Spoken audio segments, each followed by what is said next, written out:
Namaskaram. Hello and welcome, hardworking individuals. If there is paradise on earth, it is this, it is this, it is this, said Mughal Emperor Jahangir about Kashmir. Well, that very Kashmir, which is an integral part of India, but then why see that there are some parts of Kashmir which is taken by Pakistan, there is some part of Kashmir which is taken by China, and what is this actual story about Pakistan occupied Kashmir and Azad Kashmir, and is there something wrong from the side of India, or is Pakistan totally wrong in all this situation?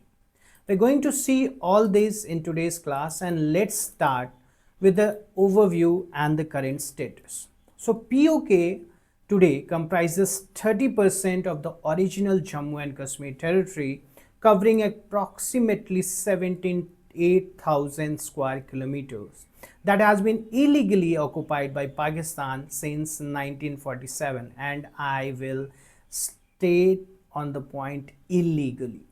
The region is divided into two administrative units that we see. This is Gilgit and Baltistan, that's the northern region. This is the region that we are talking about. And the Azad Kashmir, that is the southern region. This is the region that we are talking about. And there is this region also which was also under the POK, but then that has been given to China by Pakistan, the Shaksgam Valley. Well, first you steal something and then you part it with someone else. How right that is. Anyways, additionally 10% of the Kashmir territory is occupied by China, known as the Chinese occupied Kashmir, primarily the region that is known as the Accession region. This is the Accession region that you can see, guys. Today we are not going to talk about the Accession. If you want to know about it in detail, please comment and we will be very happy bringing you a video for that. Nonetheless, let's see about the historical background and the partition context. So as all of you know that there was the partition and independence both at the same time for India, and there was the birth of Pakistan. Pakistan was not there before 1947, but the history of Kashmir dates back to 14th century when we see the Buddhist and the Hindu rulers controlled Kashmir until the 14th century. After that, we see Akbar invaded Kashmir in 1587, making it part of the Mughal Empire, and then the Dogra community controlled the region in the 17th century, and six rulers subsequently governed the area. Formation of the modern Kashmir state, that is what we see after the Treaty of Amritsar in 1846.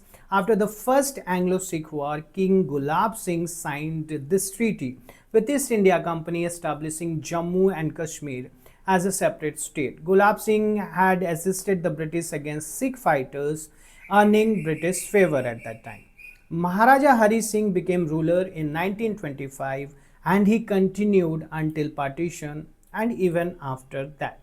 The critical decision of 1947 that took place, there was the three options. What were the options? That either you can join India. This was given to the princely states by the Britishers, that if you want you can join India, if you want you can join Pakistan, or if you want you can remain independent. Now understand one thing which is very important, that when a country is made assimilating different provinces, it sometimes can't be all white. There has to be something gray also, and we'll see that there was a dilemma of Maharaja Hari Singh. Maharaja Hari Singh didn't wanted to go with India or with Pakistan. Obviously, he didn't want to go with Pakistan because Pakistan was claiming to be an Islamic nation. Its formation was based on Islam. So a Hindu ruler going with Pakistan was not into the cards. And with India, he didn't wanted to go because he was very certain that Nehru is going to be asking about the elections and all, and he will lose his kingship. So because of that, we will see that initially Hari Singh will choose to be independent. Though there were warnings from Lord Mountbatten that this status would not be recognized by the British government, Even after being advised to choose between India and Pakistan, before August 15, 1947, Hari Singh persisted with independence. Now, Pakistan signed a standstill agreement. Please understand, it is a standstill agreement, meaning the status quo will be maintained, a temporary buffer arrangement. India refused to sign this agreement but abided by its terms. Pakistan violated the agreement by imposing economic blockades, stopping food supplies, petrol and railway services to coerce Kashmir into the accession. Now, after that, what Pakistan did was something very cowardice and something which was very barbaric. Pakistan had a secret war plan. On September 12, 1947, Pakistan Prime Minister Liaquat Ali Khan held a secret meeting with military and civilian officials, giving the go-ahead to two plans. Number one, raise a tribal force to attack Kashmir. Number two, and arm rebels in Punj. Now, the Pashtun tribal attack that took place in October 21st, 1947, Pashtun tribesmen from Pakistan's northwest frontier province invaded Kashmir. The invasion included Pakistani army personnel who were disguised as a tribesmen, and approximately there were 5,000 of them. Now, there is this horrific atrocities at Baramulla still today. If you visit this place, you'll come to know how barbaric were Pakistanis with these people. There were gang rapes which were committed systematically. Nuns were raped there. Minor children and girls were assaulted. Thousands of people died in just few days, and a significant proportion of Baramulla's population was wiped out.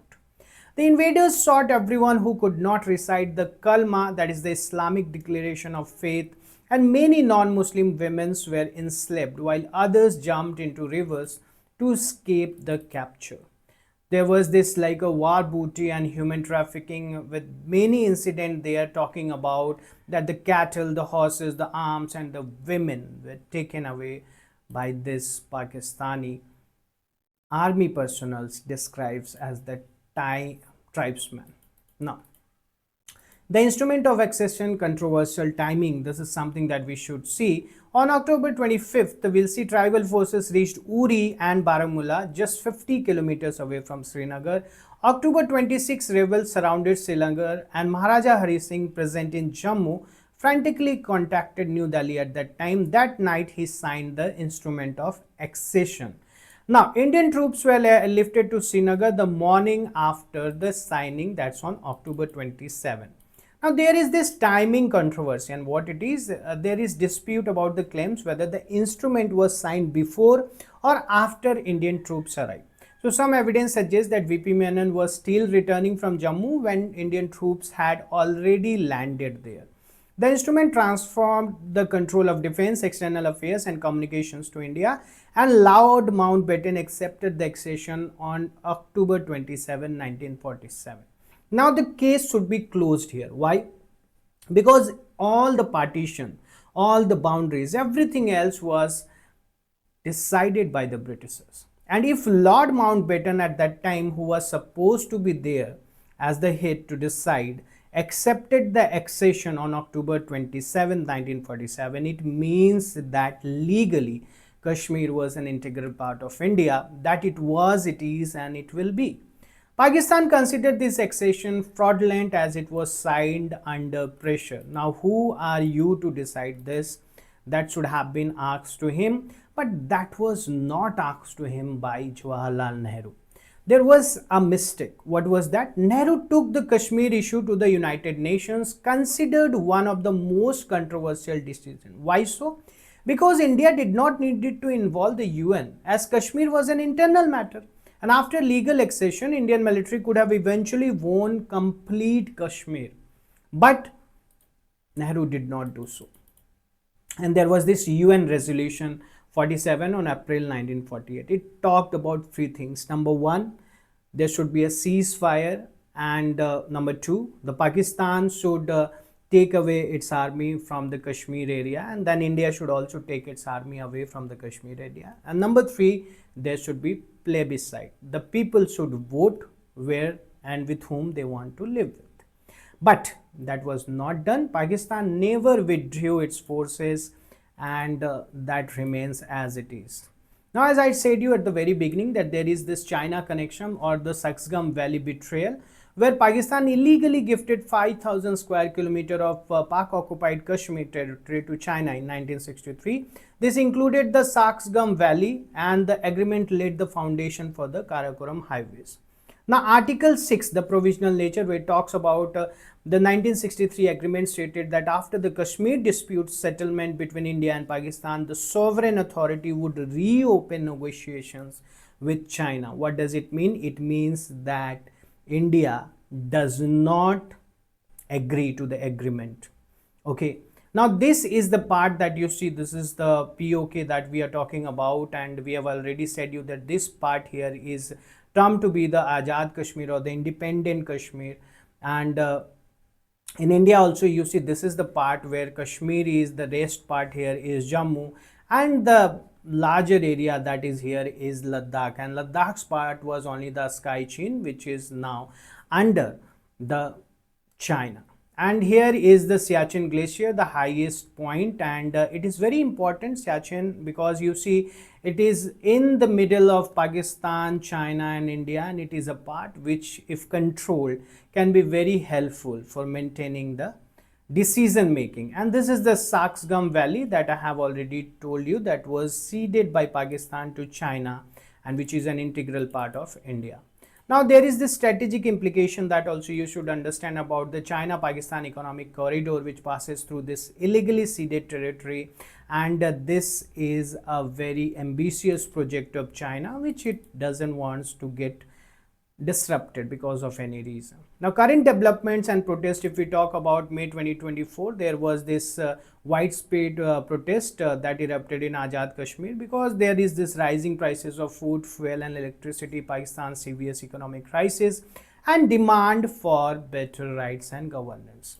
Protesters also displayed Indian flags, showing that they want to go ahead with India.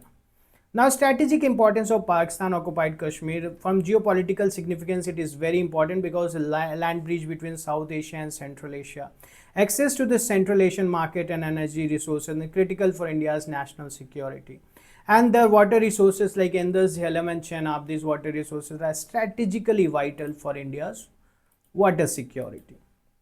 The first war between India and Pakistan took place because of Kashmir, and that was the first Indian-Pakistan war of 1947-48, and it ended with Karachi Agreement in 1949, January 1, 1949. Ceasefire agreement established the line of control, which became official under the Simla Agreement of 1972. So this is the part that we have already talked about, and there are these conclusions that you can say about the complex territorial dispute, the planned invasion and the war crimes, questionable legal maneuvers, and the contemporary challenges. What are there? India's legal and constitutional stand. What do you think about it? Please comment and let us know. There are a few questions also which I am leaving you with, which you can pause the video and see. And guys, what do you think? Was it right on India's part to have reached out to United Nations, or India should have done and dusted it then and there? What is your perception about this? Tell us, and subscribe so that we meet again. Thank you so much. Namaskar.